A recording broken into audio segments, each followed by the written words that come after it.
Hi, Eric Wilson here, independent licensed mechanic with 30 years of service. And the next short while I'm going to show you the inside story on this 2018 Toyota Corolla so you can make yourself an informed decision. Now, coming in on the front left tire, you've got about 70-80% tread on aggressive snow tires, so definitely a good amount of tread, especially for the winter time. Now, coming behind the front left tire, this is your left lower ball joint. Now, this is the only thing that holds the left wheel to the chassis right here, and this here is tight, very critical. You've got brand new brakes, okay, brand new brakes and brand new rotors. So you got 50,000 K left on your brakes. There's lots and lots of brakes. This is the left outer CV boot. Now, this is a rubber boot and it's full of grease. And if it was ripped, you see grease all over the place. Important not to be because it lubricates the axle going forward. Now, this is the left inner CV boot and same thing, good and dry. More importantly, right here. This is a leak point. If it was going to leak, it's going to leak right here because this is where the drive shaft comes out of the tranny, and that's, see for yourself, bone dry. In fact, speaking of dry, this is the bottom of the transmission right here. Again, clean as a whistle, which is good. This is the bottom of the motor. Okay, same thing. If it was going to leak, you'd see it right here. That is bone dry. Here's another shot of the angle of the motor. So you have got very, very clean, no leaks. Now, this is the left outer tie rod. Now, this is critical because the only thing that holds the left wheel to the steering, and that is tight. This is the left sway bar link connected from here up to right there. Now, that's important to be connected as well because it dampens the sway when you go around a corner. So, brake-wise, leak-wise, suspension-wise, I'm not seeing anything on the front left. Now, coming across to the front right, again, about 80% tread on aggressive snow tires, so good tread for the wintertime. Brand new brakes and rotors. The right lower ball joint is tight. The right sway bar link connected from there up to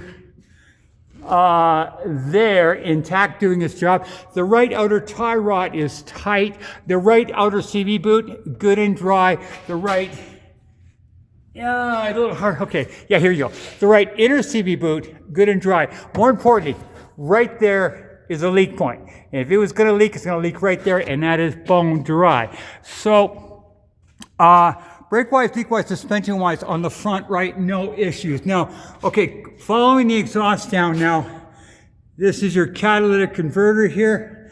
Nothing wrong with it. Big problem is that people are reaching under with a Sawzall and going boom, and cut, and you've got yourself $1,000 repair. Now, if you want, I can help with a catalytic theft protection system. It's really cheap, really easy, but it'll stop that from happening. I'll show you a sample of what that is. Okay, this is a typical catalytic converter, and this is pretty much what yours looks like as well. But the main thing is that I'm going to put stainless steel cables, top and bottom, clamp, because this is where they're laying on the ground. They reach up with a Sawzall, they hit the cable, they say forget it and move on. That's something I can put on really cheap, like $100 if you want to protect your cat, because that's really going to cost if that goes missing. Okay, I'm going to follow the exhaust down now. Very clean, very clean. No cracks, no breaks, stainless steel exhaust, lasts forever. In fact, speaking of clean, just the whole bottom of the car here, like not even surface rust, like this left side, not even surface rust. They're very, very clean. Now, coming back to the right rear tire, again, about a little less tread on the rear, about 60% tread on the rear, a little less on the rear right than on the front, Now, this is your right rear shock. Now, your spring suspension is here intact, no cracks, no breaks. Now, this tube is full of oil, and it's important not to leak. And if it was leaking, you see it dripping all the way down here. That is good and dry. So, your brakes, you've got about 30,000 K, quite a bit of brakes left for the back. You won't be worrying about brakes anytime soon. Now, coming across to the rear left tire, again, a little less tread, about 60% tread, a little less tread on the rear than you have on the front. Now, your left rear shock, again, spring intact, no cracks, no breaks. More importantly, good and dry on the shock, 30,000 K on your brakes. So, yeah, I'm not seeing any brake-wise, leak-wise, or suspension-wise. In fact, and just another shot of your under the back of the car here. very, very clean. Okay, now with the scanner plugged in, you see it says codes found, and it says 0. So there is no check engine codes, which is nothing but good. No cracks in your windshield, dash very clean. Now I'll take you out and show you the condition of the motor. Okay, a shot of the motor running. Okay, a shot of the exhaust. No blue smoke, which is my main concern.